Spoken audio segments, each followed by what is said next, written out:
আপনি এমন কোনো কথা বলবেন না যেগুলি আপনি সবার সামনে বলতে পারবেন না। যদি এর ব্যাখ্যা যদি আমাকে করতে হয় তাহলে আমি বলবো, যেমন অশ্লীল ভাষায় গালিগালাজ করা, কারো সম্পর্কে মিথ্যা বদনাম করা ইত্যাদি। এই শপথ নিয়ে আপনি আপনার দিন শুরু করুন এবং এই শপথটি ভালোভাবে মেনে চলার চেষ্টা করুন।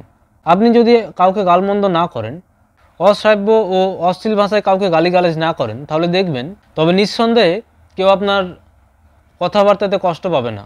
যেহেতু আপনি কারোর সাথে দুর্ব্যবহার করবেন না, সেহেতু অন্য কেউ আপনার সাথে দুর্ব্যবহার করবে না। আর এইভাবেই সারাটা দিন আপনি সবার সাথে এরকম সম্পর্ক, একটা মধুর সম্পর্ক গড়ে তুলে আপনি সময় অতিবাহিত করুন, দেখবেন তারপর দেখবেন রেজাল্টটা কী হয়। এতে আপনার ব্যক্তিত্ব অনেক উন্নত হবে, আপনি সবার কাছে সম্মানিত হবেন।